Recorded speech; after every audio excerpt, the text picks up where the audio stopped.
Right, we're live at 5.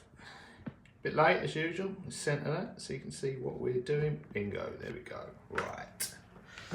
Okay.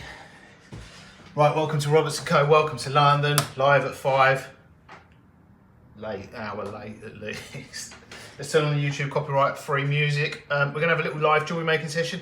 I'm going to make an 18 karat gold ring. That's the plan. Let's turn on the music.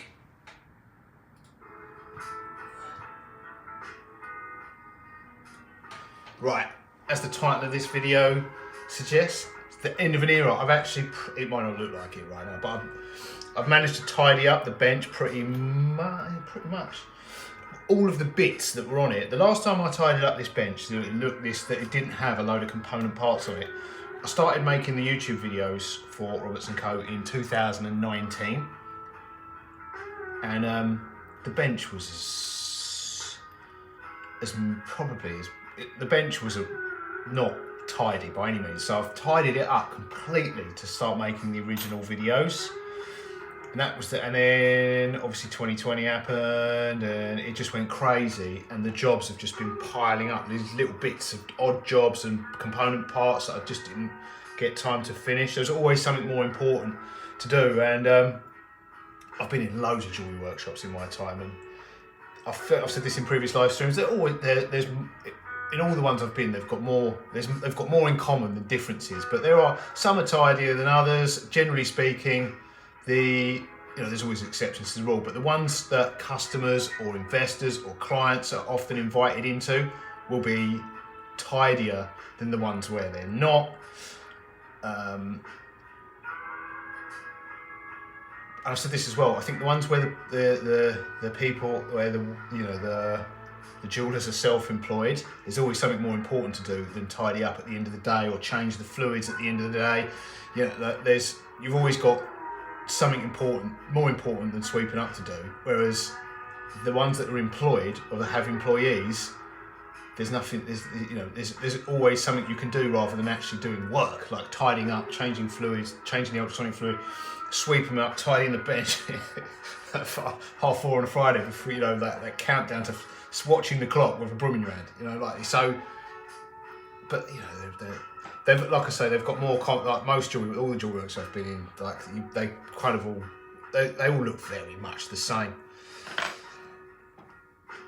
Yeah, they all look the same. You can look at pictures of them on Instagram endlessly. In fact, I think sometimes the ones with stuff everywhere, like the older ones with more tools and equipment and just clutter all over that, kind of got more character. So anyway, we've tidied up the bench. Let me give you a little shot of that. So what we can do now is we can actually start making stock because what I've been doing, I have actually been turning, look at that, there's no component bits on there in the corners. There's a few little rings over there, but I'm going to use those for putting stuff in the pickle. So yeah, I've even had a little sweep up in the bench in recent days. I do need to tidy up this little central area here. What I think I'm going to do is I'm going to order it tonight actually. I'm going to get a block of wood to go here. So I'll show you what's beneath here. Okay, how clean that is, where this block has been on it. But this sort of wobbles a bit because of that gap there. So I think I'm going to get a wooden block to go here, maybe a sheet of metal, a spacer to go, so it says one level, and then I'm going to put a wooden block on here because then what I'll be able to do is we can put the soldering on there, and then when I want to video something like the ring bender, I can put that on the wooden block. And also today I need to do some hammering so that I can take that, I've got the GRS system, but it's just I've always got bits of solder on here, so I've actually got the GRS soldering plate that we can stick on here and the Benchmate and that. I really need a separate setting bench set up, but I've got a set. One thing at a time, eh? Right, so also I think now we're going to be making stock. We need to stop drinking beers. It needs to look a little bit more professional. Right, like tidying up and having a beer is one thing, like making an 18 karat gold wedding ring. So we're going out on a bang anyway. This might be the last time you see a Stella Artois for a while. Because the original plan was, I was going to do the tidying up thing live stream once a week. And after the first one or two, it became very clear that if I did it once a week, it was going to take about 2 years. Like I've been doing it for about 3 weeks daily, and we've only just finished. So yeah, it would have taken the best part of a year probably, because jobs would have been piling up on top of them. So yeah, I mean, but the original thing when I was the original live streams, I was doing whiskey tasting and jewelry making. But it was like, I thought, well, I can't drink whiskey every day. I can drink a beer every day. You can't do that forever. Well, it's good. Some people do.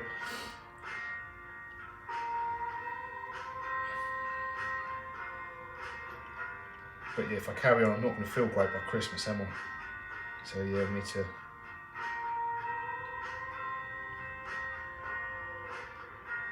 clean up our act. Might have to have a shave, put on a shirt and tie. Don't know about that. Cheers, guys. Yeah, but yeah, we're going out on a high with the Stella. Artois in a Stella glass. Right. So I want to make. I've been working on this ingot as well for the last few days, which is going okay. It doesn't seem to... It cracked at about this stage last time, so I'm a bit concerned about it, but it looks... So far...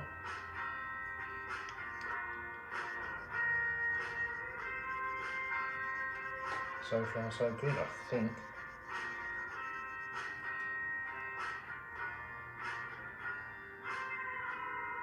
But you never know. It just, all of a sudden, last time I was rolling it out, it just went. I'm hoping it was just, I did something stupid, you know, like didn't anneal it enough or cranked it too many times through the mills.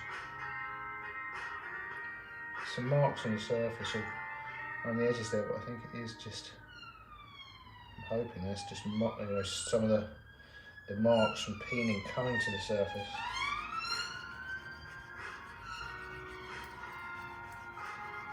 Using a buff stick to get there's a satin finish of it. I've already annealed this tonight, so yeah, it looks good.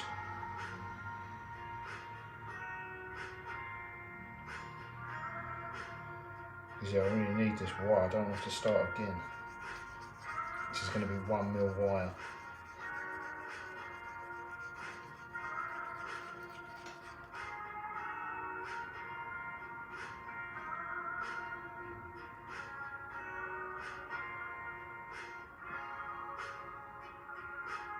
But yeah, I'll keep you posted. I've done everything we're supposed to do with that, and yeah, sometimes it doesn't work.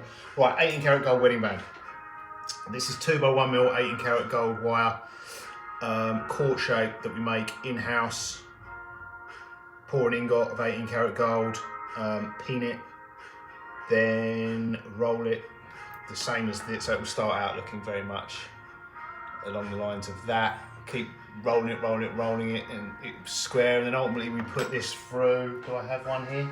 We put it through a draw plate. I'm not sure if I've got a court shape one here, but yeah, we then go onto our draw bench, and I've got a huge collection of antique draw plates. So we've got different profiles of court. This is the 50% profile, 2x1mm. Give you a little close up of that.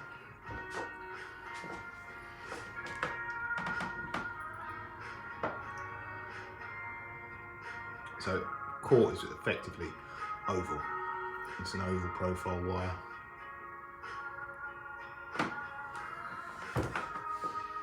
So I need to cut a length for this. I'm going to make this a size K, which, looking over there on my sheet, I need 54mm. So let's cut a piece off to start with.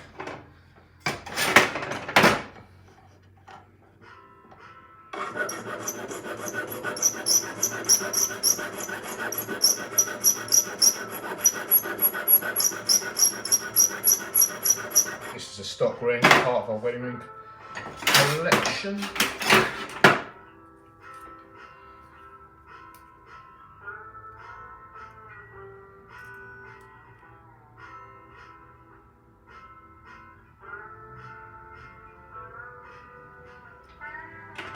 So I just used a pair of side cutters. I'm not actually going to cut this with the side cutters, but what I use the side cutters to do is to mark the length we want to saw. And what it also does is it puts a little indentation which helps get the saw blade started. And just enough that it prevents you skating across the surface and marking the surface, but not so deep that the beveled edge from the cut is still there. You know, so it's not. So the indentation is, I'll show you. The indentation is no deeper than the width of the saw blade, so there's no trace of it. You see that? Where is it? There. It's a pretty fine mark. Quite shallow. You might not be able to make that out, but under the magnification I'm using, it's very visible.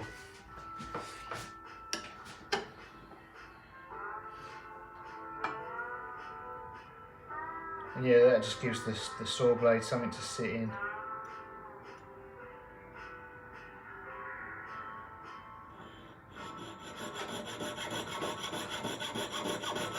I think I've still got an 8/0 saw blade in this from, we were sawing up some rings the other day. Might be here a while. It's the finest saw blade you can get.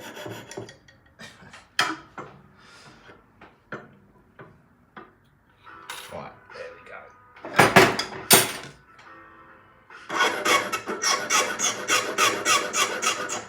Right, what I'm actually going to do with this is I'm going to put our maker's mark on it before I solder it together, because it's easier. I've actually got a swan neck punch for the inside of rings, but if they were castings and or made from tube, I would have to use them. But I quite like putting the maker's mark in it. It's just much easier to get it central when it's flat like this, and opening it, because we're using a ring. I'm going to show you the Durston. Because we're using a ring shank bender, it doesn't deform the, as long as you put it in deep enough, the R&Co stamp, it doesn't deform. Famous last words. So this is a swage block, which is, if it was a flat ring, I'd do it on a flat thing, but this swage block, a series of, I hope you can see that. It's a series of, sorry, that way you can see it's a series, we've got a swage block there. It's a series of indentations. Is that actually on camera? I don't know what's on the screen, what's not, just about. Just line that up. I even cleaned the torch lighter earlier, and it promptly stopped working because they don't work when they're wet. I had to put it in the dryer. So, oh no, I've cleaned it to the point of broken, but once it dried out, luckily it started working again. So yeah, what I do with this is one of our hallmarks. I've got a few. I've got two different maker's marks, but and that was because when I first started, was a long time ago, and you had to use your name. You couldn't use companies' names or logos or what have you.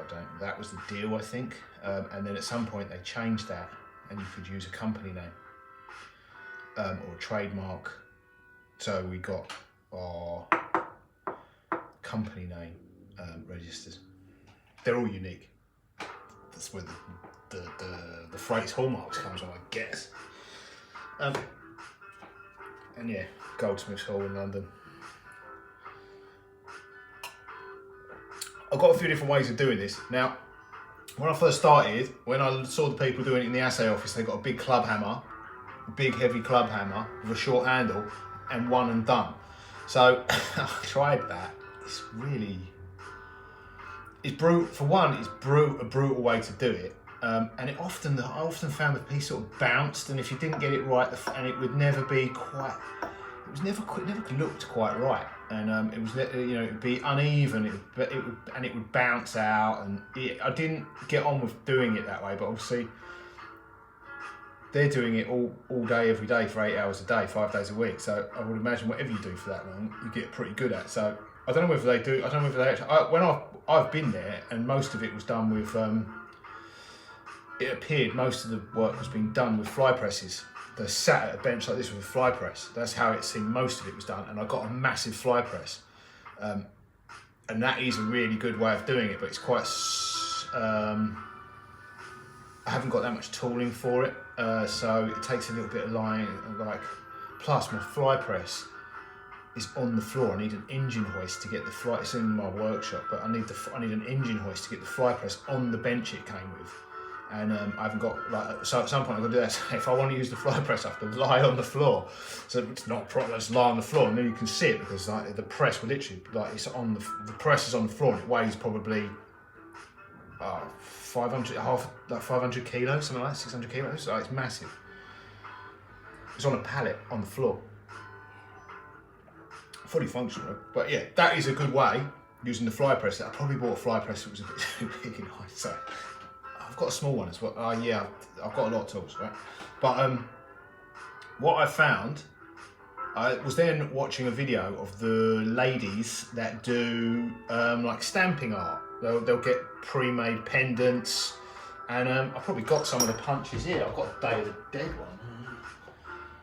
I did have. Where did I put it? I saw it the other day. They were like artist punches. Oh, I don't know where I put them. I'll be looking for them. But they, they're different designs, like owls and bees. They look at a similar punch like that, but with a design on the end, a flower. And I watched the way they were doing that, and they were doing multiple lighter blows with not even that big a hammer. And I tried that, and that works really well. Like the punch, because you're doing light blows, you can literally rotate the punch, get a really even impression, especially with those design stamps, because if you try and do those one and done, which I tried, it's a disaster. It's very noticeable that one part will be deeper than the others. So yeah, the technique they were using was sort of rotate with punching, but also rotating the punch to get a very even impression. And that works really well with these hallmarking punches for people, because I don't do, I'm not doing this all that frequently. So we just line up, I try and get it somewhere in the middle. I don't know which way around this is. That way. That'll be the start of it. So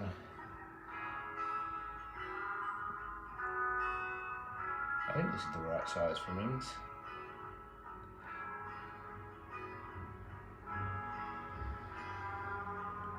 Quite often when I'm doing a batch of tie clips, those I'll do in the fly press.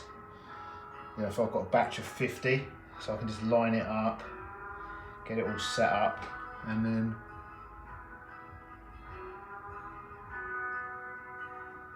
fly press it. Right, so there we go.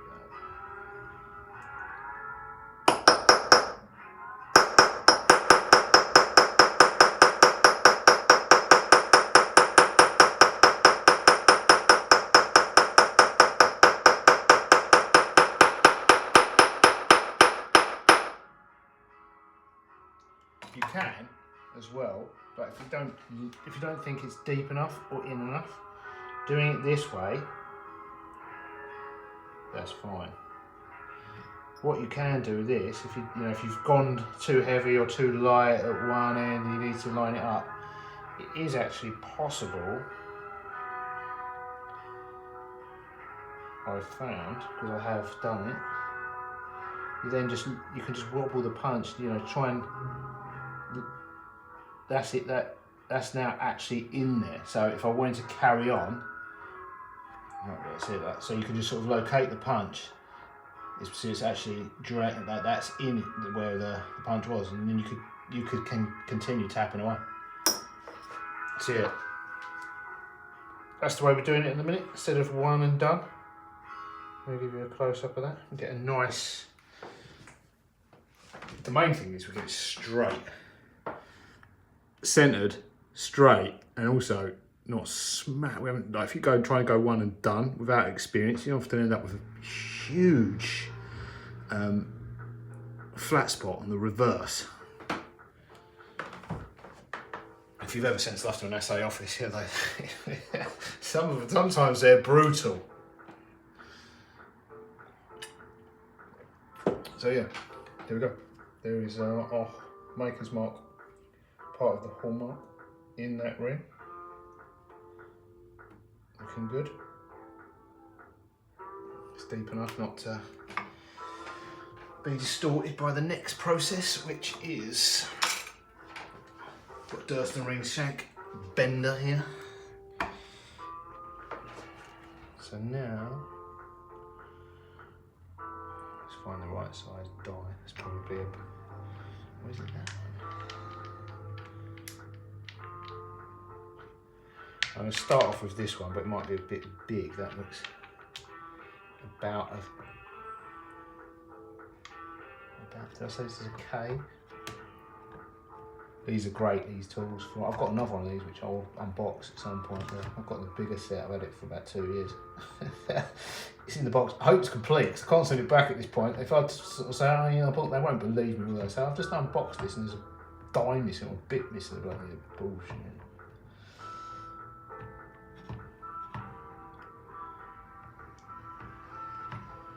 But I've literally had it in the box on the floor in the other workshop for about 2 years. Maybe longer. I think I bought it in like 2020.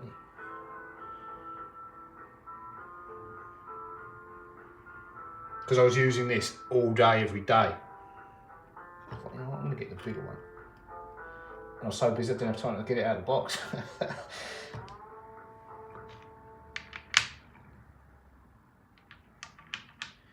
That's a bit, that die's a bit big. Just do the next die just a little bit. So I'm gonna do this ring. Opinions are divided about the best way to make rings, whether you should overlap them. Almost like the coil of rings I made a few days ago for we were making karma pendants and friendship pendants, love knots. I made like a coil and then sawed them off, and some people will make finger rings that way. You know, I do make rings that way as well, but with these wedding bands I tend to make them slightly oval, line them up flat, and then straighten them out, and then round them off, because I just think the joint aesthetically, the joint looks better on a larger scale ring. It's fine on the small scale pendant ones, but I just think it looks better. And what people always argue about is that it tests the joint, and everyone that does it this way says no it doesn't, and I never break them, and they're all full of it, because I've proved it on live streams. They do occasionally test the joint, and occasionally they will break. I'd say it's probably 2 or 3 out of every 100 in my experience. But it's better to test the joint in the workshop than the customer testing it on their finger, especially for a wedding band. Especially on larger rings. The larger the ring, the more testing it is for the joint. But if it does go, you can actually, it will go while it's round, basically at the point where it's round, and then you just resolder it. So you're effectively doing it the way the folks using a saw blade are doing it. But at the end of the day, we're not making tools. We're making pretty things, and aesthetics is important. So I think they're both right. You know, it does test the joint, but the ones that do it this way get a better looking joint. But sometimes you have to do it twice. Because I've seen people say, oh, I've never had one break, doing this 40 years, it's never broken. So, well, I've been doing it less than 40 years, but I've had a few break and I've had to resolder them, which is not, it's no issue resoldering. It's frustrating if you're doing a big batch, but you've got to do the job twice.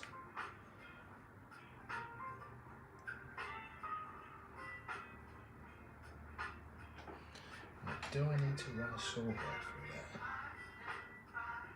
I've got an 8/0 blades in this, so I think I might as well just run the blade through there anyway. I don't think I really need to, but as I've got a wafer thin blade in there, I might as well, it's going to get it perfect. If I had a 2.0 blade in that saw frame, I probably wouldn't bother at this point. It's removing too much gold, especially since it's 18 carat.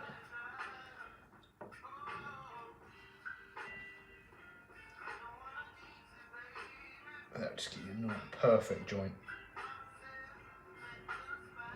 Pretty damn near as it is.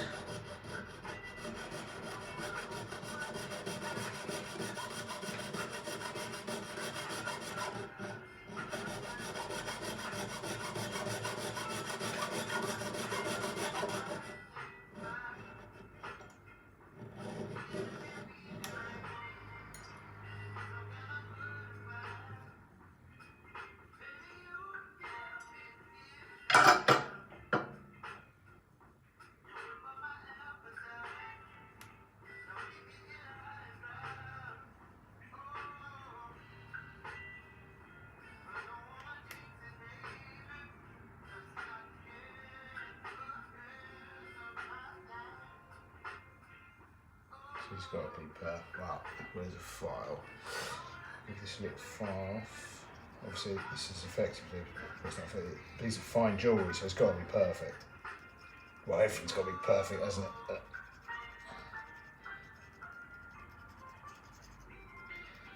Pretty simple piece of fine jewellery, being a plain band, but probably one of the most symbolic pieces of fine jewellery, being a wedding band.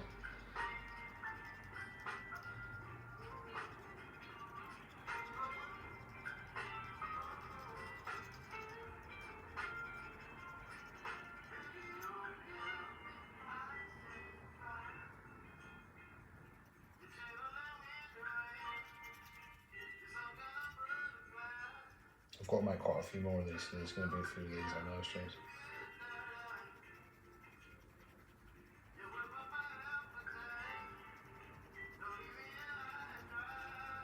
These will be available in the shop quite soon.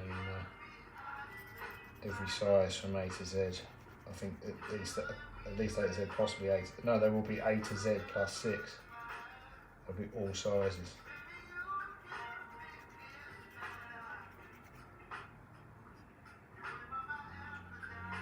I might do US sizes as well.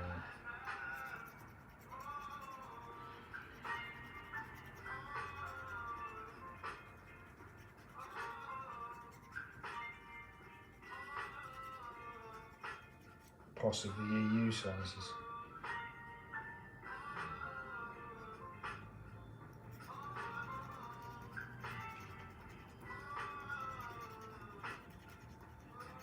Just in case Cartier's customers want to, come over. They actually do a really good range. I wouldn't say a wide range, but they do. Cartier does have a broad selection of probably one of the better. They are one of the better companies for doing a very wide selection of finger sizes, because we're doing all of them, whereas a lot of businesses are trying to do the popular ones, the middle range. And yeah, I think Cartier, from memory, although they're in European sizes, the number sizes, which is a better system, let's face it. You can use a ruler, whereas ours is cryptic, to say the least. The A to Z system.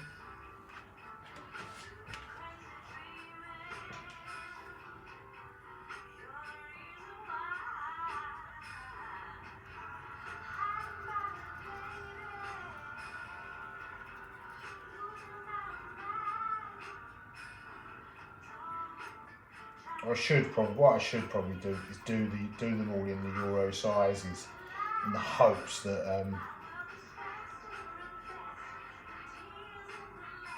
you sort of people would probably dislike me saying this, but in the hopes that we transition to that, slowly. Because it would be much easier if there were a global standard, and I think if you were to pick what most rational people, if they were to look at them and pick one from a manufacturing perspective, and just from a range of available sizes, I think the Euro system makes more sense, because it is a measurement in millimeters, it's effectively limitless.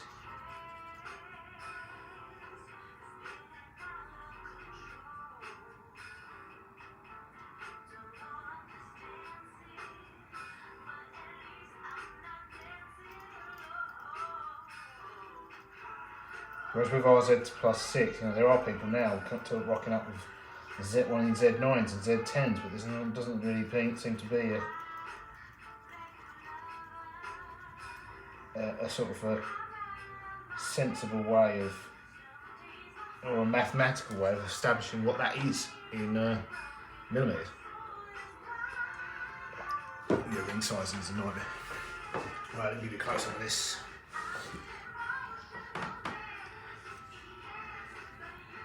So there we go. Slightly ovaled off so we get a perfect close fitting joint, and that will look phenomenal when it's then we make it round on a triplet. So, bit of 18 karat gold solder. I've also used a barrette needle file just to file off the joint.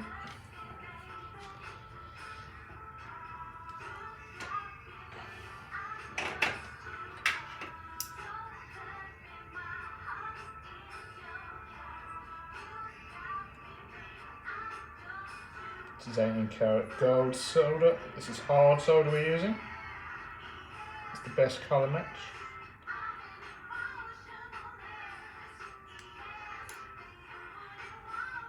Because it contains the most gold. And hard just refers to the temperature. So the hard solder is a higher melting temperature than the lower gold content alloys. And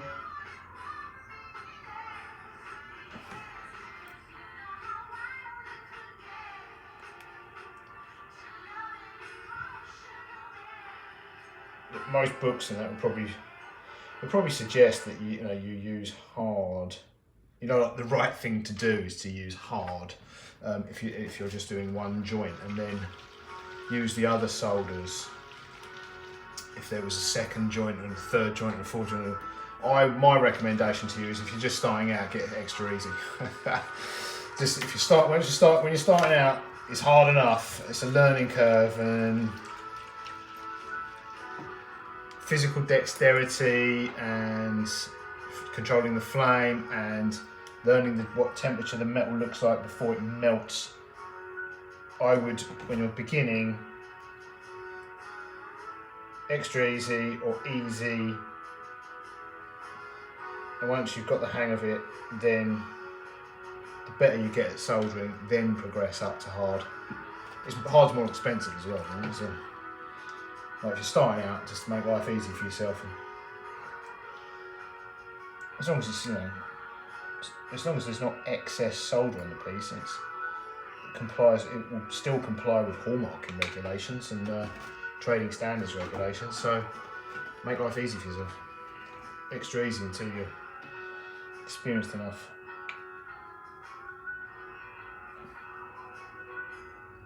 Not to melt things trying to use hard solder. Because it's not just hard, it's hard to do. I don't think that's why it's called hard solder, but it's true. Soldering with hard is harder than extra easy. Extra easy because the difference in melting temperature between the solder and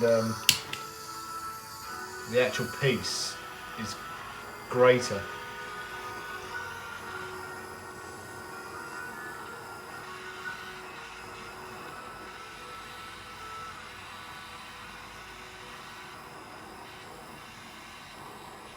I'll put the solder below the ring, so we're going to use capillary action to suck the solder into the joint. I think that.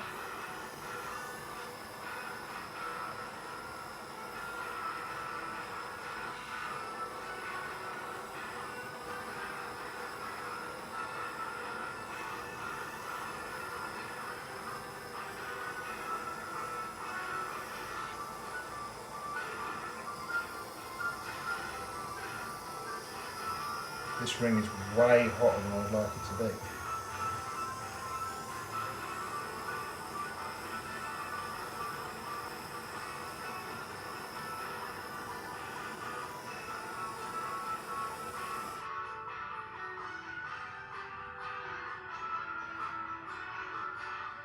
I think that's because I haven't done 18 karat for a few weeks. Well, that was glowing. Like, if that was silver, that was about to melt.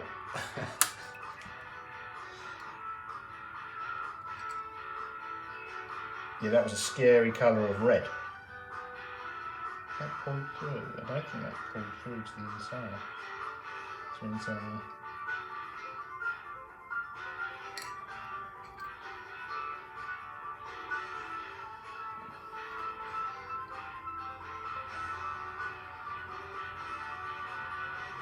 I think I need to pull the solder through to the inside. It's almost like a, I don't know how.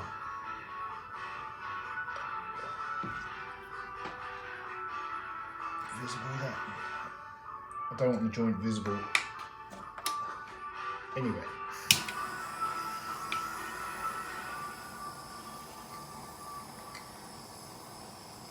So the solder will flow towards the heat, so if we heat the inside of the joint, or we apply the heat to the inside of the joint, in theory the solder should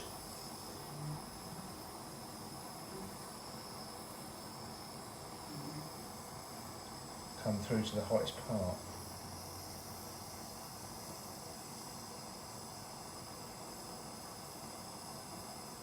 Maybe I just haven't got enough solder in there.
I think that did it.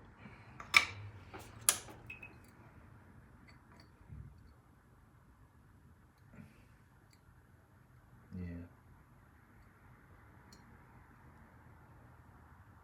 I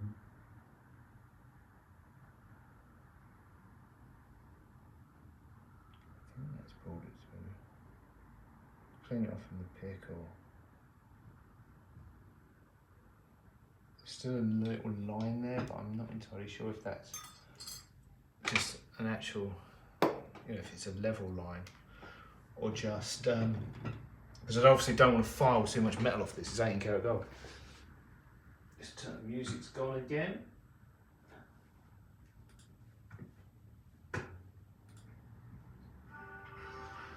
Yeah, I'd rather spend more time getting the joint right using the torch and heat than file.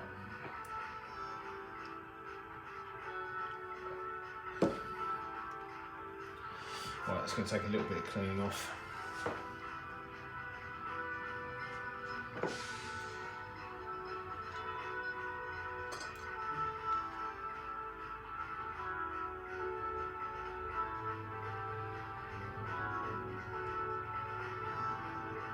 Right, while that cleans, I'm going to start on the next ring. That'll take a few minutes.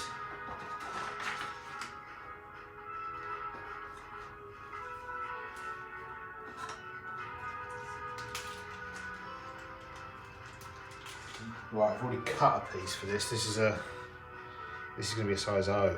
So same thing. I'm just going to, while we're waiting for that, the oxides, the fire stain, not fire stain, fire scale to clean off. Let me just get the next ring prepared.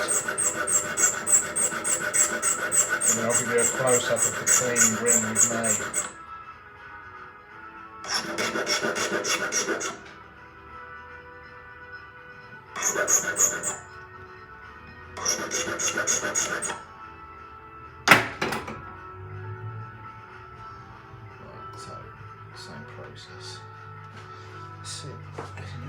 see what you're doing. Yeah, you can.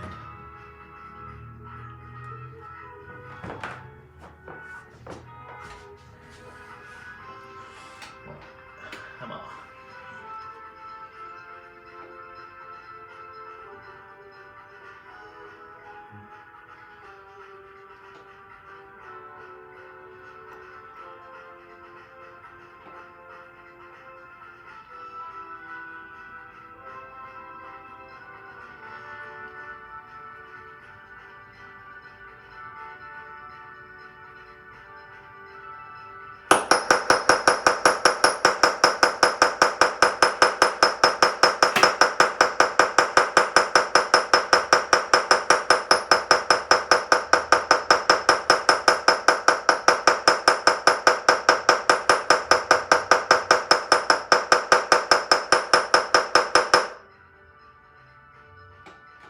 So yeah, I was just sort of rotating.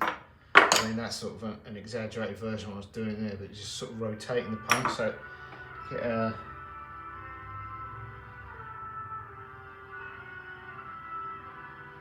good, clear, quite even indentation of our maker's mark. So yeah, there we go. Well, a good indentation of our maker's mark, our hallmark, but with minimal indentations on the back. So right, ring bender.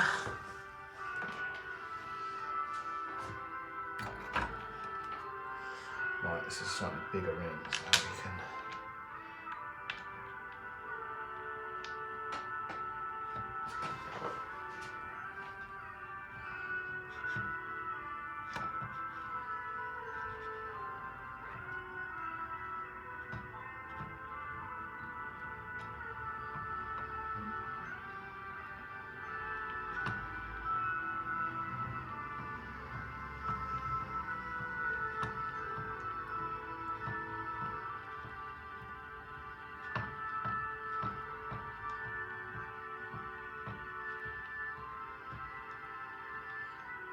Just think, these are actually going to be someone's actual wedding rings.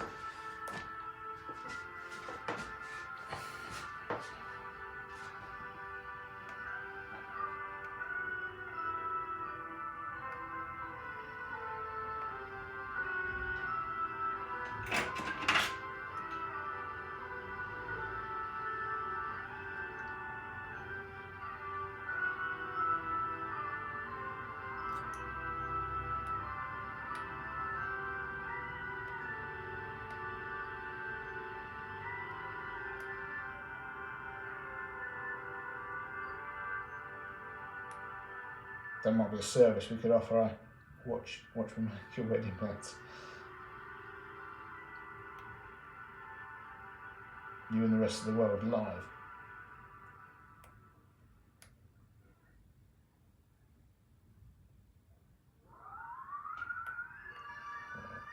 Run a saw blade through that.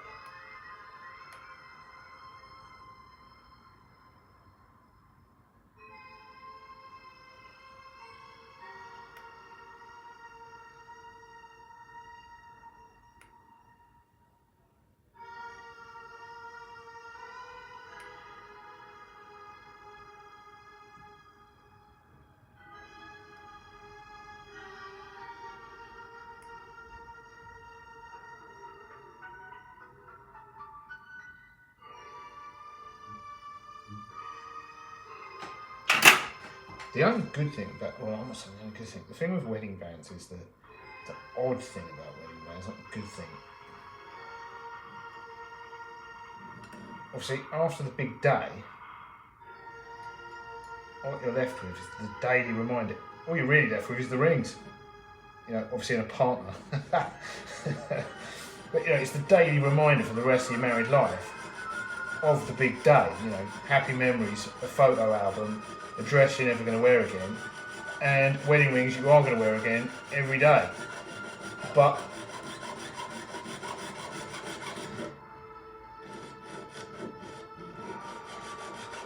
in our experience,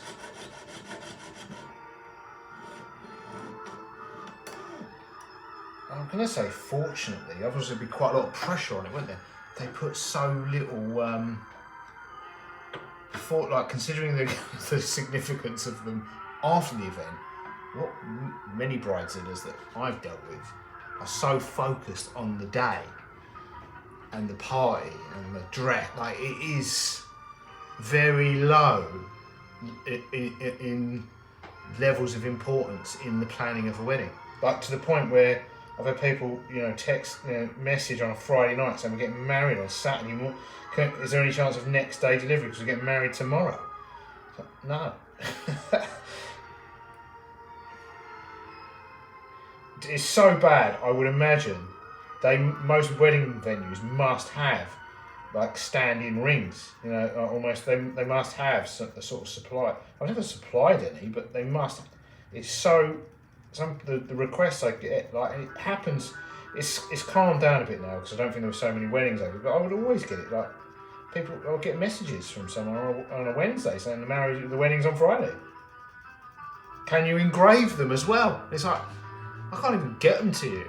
They're not even great. Like they're talking about spec. I think the whole thing with Amazon, everything's instant.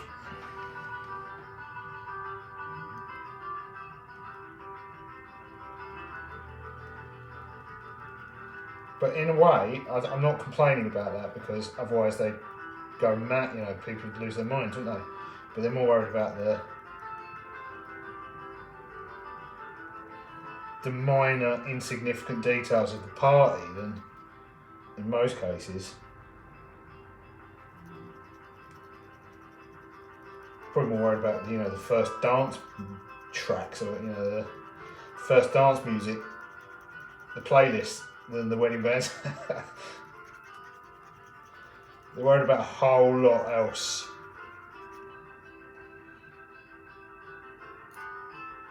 Because I suppose most of them are really for same-sex marriage. It's not same-sex, for what I don't know. God knows what. I've lost the plot with gender for. Obviously, for what would they even be called? Heterosexuals? Is that the phrase? Where there's a guy and a girl. It's probably the girl in most instances arranging things. So the practicalities of life go out the window, don't they?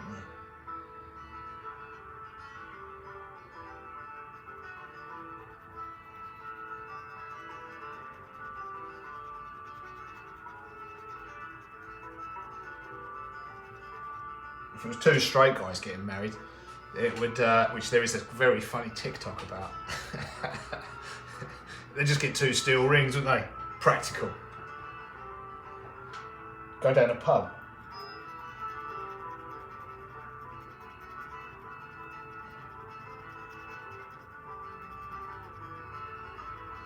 Yeah, there's a very funny TikTok of a guy going, I'm a straight guy, I'm looking for a straight guy to get married to. And so you can sleep with other people. You just can't sleep with me. You sleep with other women, no problem. But we'll have a joint income. So we're going to have a big house.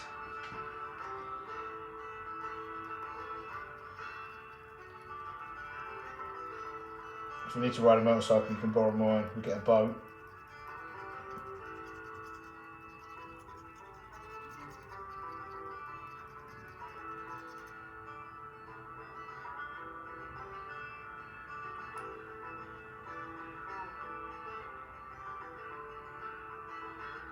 Yeah, that's not going to help my wedding business, is it?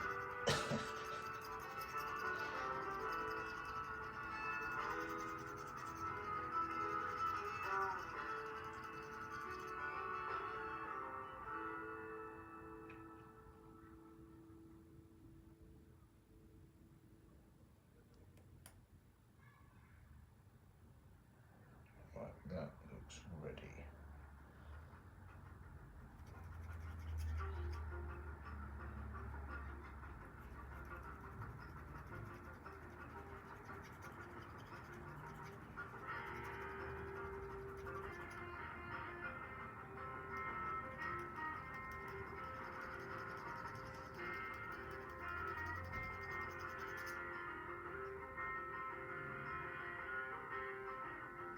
Give you a little close up of that.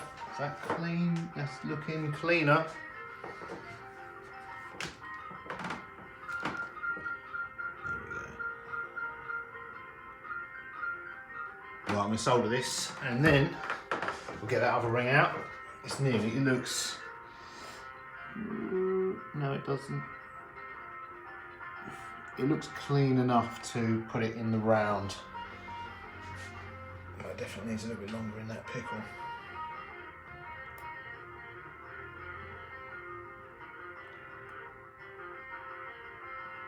The good thing about using that ring bender rather than a triplet to do this is it lines up the ends. You haven't got to manipulate. You've only really got to manipulate them up and down. You haven't got to, and left. You had like there's if we're using a triplet, you end up with it slightly tapered. See, there's another you often end up manipulating it in an addition. You have to with pliers manipulating it in an additional axis. And it's the axis which is the most prone to pliers slipping and marking the ring. So if you're making a lot of rings, those ring benders are a huge time saver, because it's not like the pliers will mark, or the marks will you will be able to polish the marks out.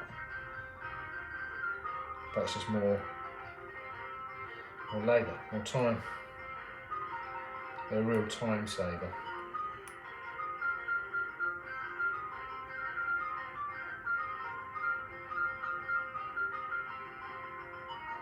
And the reason I'm saying that is because this one looks slightly off in that axis there.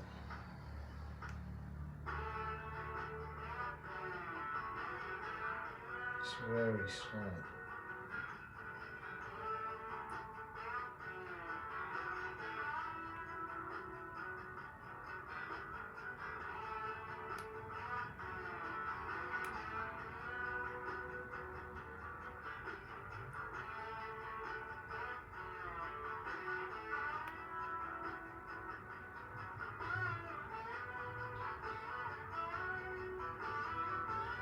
That's it.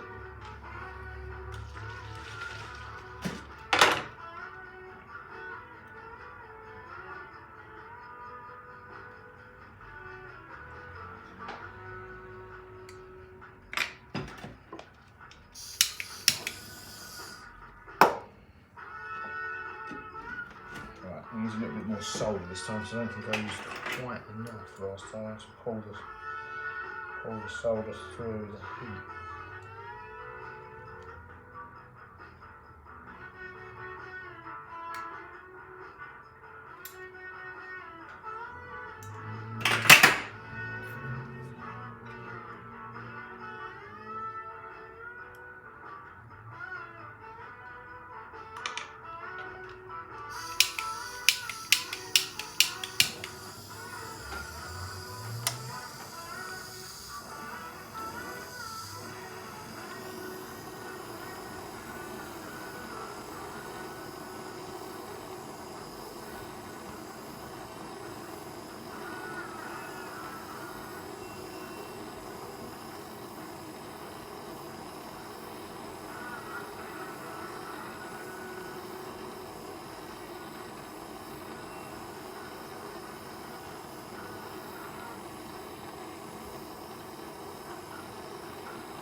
Because I've been working on silver quite a lot the last few days, the colour of this is freaking me out here.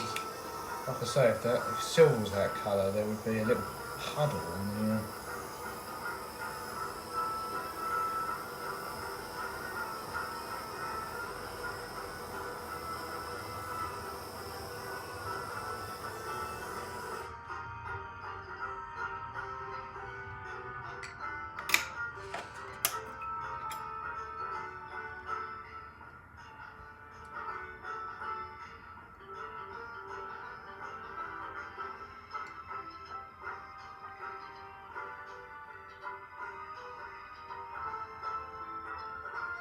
I really need to pull the solder through.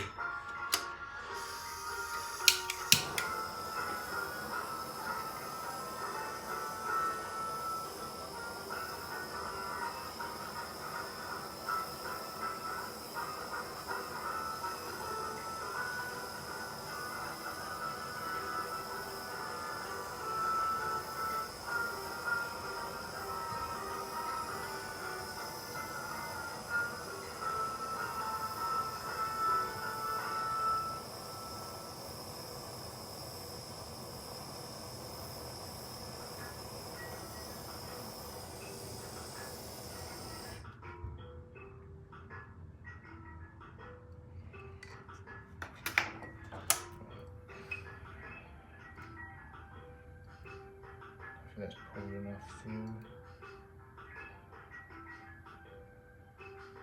In the pickle. Right, let's get that first one we did out.